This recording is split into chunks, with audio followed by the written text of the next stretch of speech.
Sí, mira, estamos en pleno centro de la ciudad de Temuco, estamos a 4 semanas, 27 días aproximadamente de lo que es este eclipse del que vamos a ser testigos en parte importante del sur de nuestra región, de Temuco hasta Loncocha aproximadamente, donde los cielos se van a oscurecer. Y hay preocupación, ¿no? Porque estamos en cuarentena, vamos por la tercera semana ya con esta medida restrictiva en Temuco y Padre Las Casas. Y hay preocupación, como te decía, porque la fecha se acerca rápidamente y al parecer estamos o estaríamos, ¿no?, lejos de poder salir de esta cuarentena, aunque las cifras, al menos por el día de hoy en Temuco, fueron bastante favorables. Y mire, vamos a conversar de inmediato con Gustavo Valenzuela. Él es el presidente de la Cámara de Comercio y Turismo acá en la capital de la Araucanía, para preguntarle cómo se están preparando y si hay fecha tope, ¿no?, para ver el tema de la preparación del eclipse y poder tener Temuco en condiciones en caso de que se baje las cuarentenas. Gustavo, muchas gracias por recibirnos, por conversar con nosotros. Y de inmediato, ¿estamos contra el tiempo para poder preparar el eclipse acá en Temuco? Sin duda, nos tiene muy preocupado esta cuarentena que ya se ha extendido por tercera semana y ojalá que esto sea no más de una semana más, porque la situación del eclipse es una situación económica que afecta mucho en el ámbito turístico. Habían grandes ilusiones para poder revertir las magras cifras que habíamos tenido hasta el momento, producto de esta cuarentena que nos obliga a cerrar. Veníamos en una postura bastante positiva para nuestra región, pero lamentablemente hace ya 3 semanas que entramos a esta fase 1 donde estamos en cuarentena total. Y bueno, ¿qué pensamos nosotros? Nosotros necesitamos y pensamos de que es una situación que se debe evaluar por parte de la autoridad. No podemos esperar el eclipse o estar en el eclipse en cuarentena. Eso sería una situación gravísima para todos los pequeños comercios, para todos los turismos que se prepararon con tanto tiempo, con tanta dedicación, con tanta inversión para que este eclipse pudiese ser medianamente, hoy día hablamos de mediana, antes hablamos de exitoso, hoy día hablamos de medianamente exitoso, dado que la situación mundial que se vive obviamente no va a traer los turistas que pensábamos que podían llegar, porque sabemos que estos eclipses los sigue mucha gente a nivel mundial y esperábamos que ellos llegaran en masa. Hoy, lamentablemente, también por el tema de la cuarentena, nos hace ver una situación muy compleja. Por eso apelamos a la buena voluntad, al sentido común de las autoridades, en el sentido de que nos pueden liberar lo antes posible de esta cuarentena, viendo que las cifras también han ido a la baja. Hay que reconocer, ya llevamos dos días y la semana anterior también con una baja bastante considerable. La curva se ha nivelado, como dicen los técnicos, se ha aplanado la curva y con eso mismo nos demuestra de que podemos llegar a una instancia de mayor facilidad para poder sacarnos de esta cuarentena de aquí a la próxima semana. No podemos esperar más, dado que para preparar todo lo que se viene del eclipse necesitamos al menos 2 semanas y esas 2 semanas se cumplen la próxima semana. Entonces, eso es lo que pedimos, a la autoridad tome conciencia de lo que se está viviendo, tome una realidad de lo que se está arriesgando, no solamente en puestos de trabajo, sino que también en los emprendimientos, que muchos de ellos van a sobrevivir de acuerdo a esta situación de eclipse que estamos a punto de vivir. Gustavo, ahí lo decías tú, estamos pronto a llegar a fin de mes, cada día queda menos, ¿no?, para este eclipse y hay una fecha tope. Ustedes ya manejan una fecha tope de que deberíamos salir de la cuarentena para comenzar a organizar este evento, al menos acá en Temuco, ¿no? Claro, o sea, deberíamos salir la próxima semana, digamos, para poder medianamente preparar todo lo que significa la infraestructura, todo lo que significa la publicidad, todo lo que ya se ha invertido para poder retomarlo y poder reencantar a la gente que hoy día ve a Temuco como una ciudad ya lejana de poder visitar producto de esta cuarentena extendida a la cual estamos sometidos. No queremos tener una cuarentena tan extensa como ha vivido, por ejemplo, Puerto Montt y Osorno. Son situaciones realmente extremas donde la gente hoy día está saliendo a las calles con cuarentena o sin cuarentena, van a trabajar igual porque es una situación lamentable, realmente una situación que es extrema, porque está bien, la salud está primero, pero también cuando salgamos de la cuarentena y de esta pandemia, ¿de qué vamos a vivir? ¿De qué nos vamos a alimentar? el gobierno ha dado todo lo que ha podido, nos ha dado algunos incentivos, algunos créditos, algunos subsidios, pero no es suficiente. Yo creo que el dinero del Estado no va a ser nunca suficiente para poder paliar en cierta medida las pérdidas enormes que se van a suscitar producto de una cuarentena extendida. Por eso apelamos a la buena voluntad de las autoridades que comprendan el comercio, el turismo, la gastronomía, los cafés están en una situación muy, muy grave. Y es por eso de que hoy es necesario sentarse a conversar, como se está haciendo con Puerto Montt, como se está haciendo con otras ciudades, sentarse a conversar con nosotros. Nosotros estamos dispuestos para llegar a un protocolo de seguridad y poder reabrir nuestros locales comerciales, poder reabrir el turismo, poder reabrir los cafés y los restaurantes que han sido muy, muy dañados. Gustavo, hasta el año pasado, o sea, antes de la pandemia, se hablaba de que podría llegar a la región cerca de 1 millón de turistas, ¿no? Para poder ver y ser testigos del eclipse. Hoy el panorama por la pandemia baja un poco la cifra, pero ¿cuál creen ustedes que podría ser algo relativamente o medianamente bueno, ¿no? En términos de turismo y comercio y todo lo que significa, ¿no? El mover toda esa economía. Mire, cualquier cantidad de turismo que llegue a la zona va a ser bien recibido. Hoy día estamos en cero, hoy día no llega ni un turista a Temuco, a la región en general.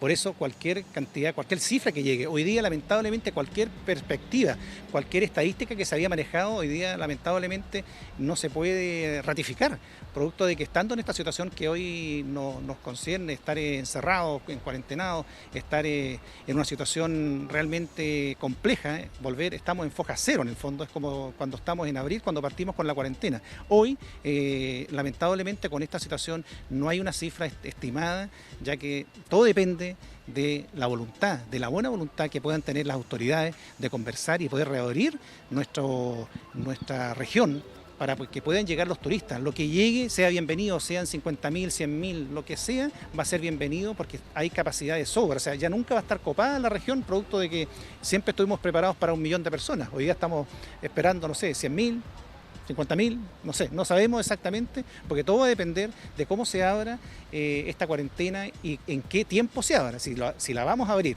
una semana antes, mejor no la abran. Realmente no, ahí estamos quebrados. Gustavo, precisamente sobre eso se está pensando ya en abrir las fronteras. Eso eventualmente podría generar que llegaran muchos más visitantes para el tema del eclipse. El alcalde de Pucón está proponiendo de que se instalen cordones sanitarios 3 días antes, al menos en las ciudades, para controlar, ¿cierto?, a quienes ingresan y a quienes salen. Es una medida que debería replicarse en otras ciudades, como por ejemplo Puerto Saavedra, en la costa, que también es un punto bien interesante para el tema del eclipse, por ejemplo. Es que los cordones sanitarios tienen, yo creo, un doble sentido. Primero, cuidarnos la salud, eso es fundamental, eso lo respetamos y creemos que está bien. Pero también ralentizan el traslado y el transporte de las personas. Hay que recordar que cuando hay un control sanitario de esta envergadura, se extiende por varios minutos el control de la persona, qué es lo que va a hacer, si trae el salvoconducto, todo lo que corresponde llevar cuando corresponde a una instancia de esa naturaleza. Así que creemos de que es una jugada que no tiene un sentido muy, muy práctico en el fondo.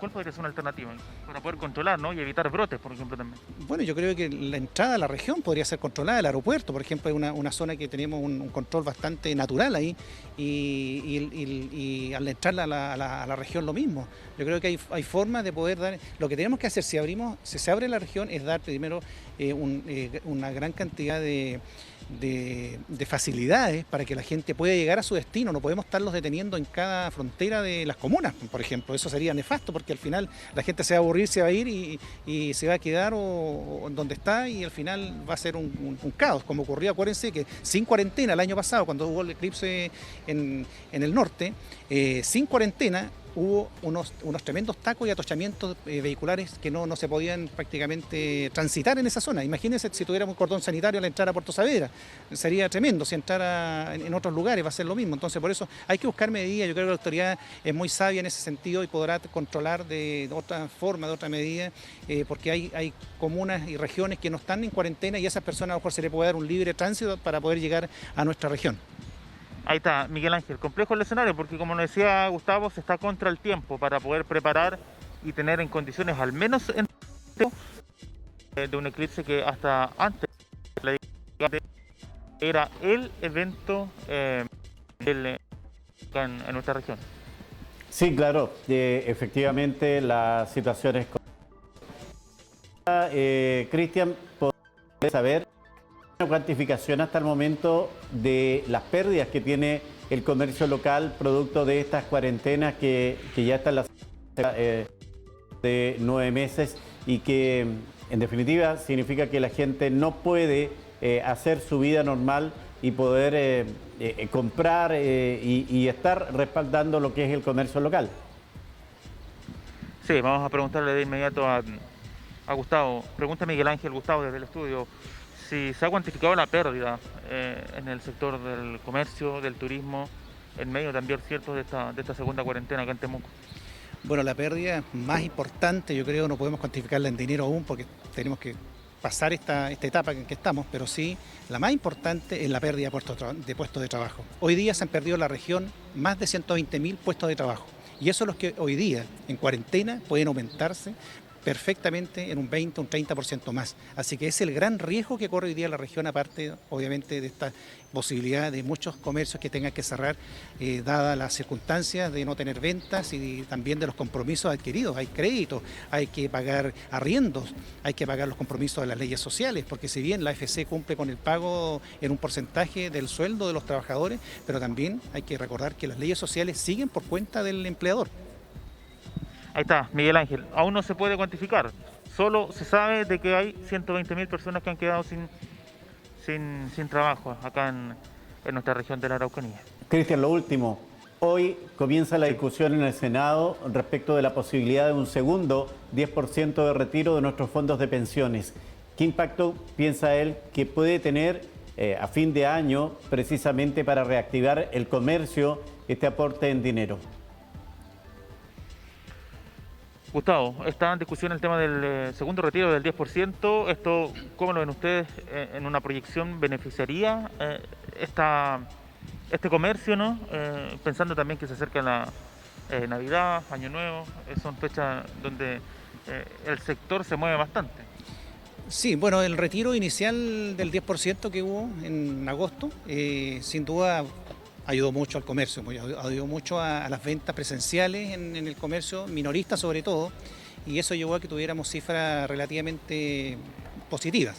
No 100% bien, pero en algo ayudó y yo creo que eso también ayudaría. O sea, si la autoridad así lo determina, de este segundo retiro va a ser también una inyección importante. Recordemos que el primer retiro de este dinero fueron alrededor de 20.000 millones de dólares, lo que es una cifra enorme, grandísima para nuestra economía. Es dinero que circula, es un dinero que lo tienen las personas, los consumidores, no está en las empresas, no está en las instituciones, llega directamente al bolsillo de las personas y que ellas pueden hacer uso de ellas libremente en lo que ellos deseen. Si es comprar en el comercio, bienvenido sea. Si es para invertir o para ahorrar, también. Nosotros estamos dispuestos a aceptar lo que sea, lo que la gente decida, no tenemos por qué tomar otra decisión, sino que simplemente que la gente decida y si la autoridad así lo determina, se retire su dinero y ellos verán de qué forma lo van a invertir. Y obviamente yo creo que conociendo a las familias, sabemos que siempre lo invierten de la mejor forma. Bien. Le agradecemos, Gustavo, por su tiempo, por la disposición que tuvo a conversar con nosotros, Miguel Ángel, y nosotros nos vamos a mover desde acá del centro de Temuco a otro sector también para seguir contándoles lo que pasa aquí en la ciudad.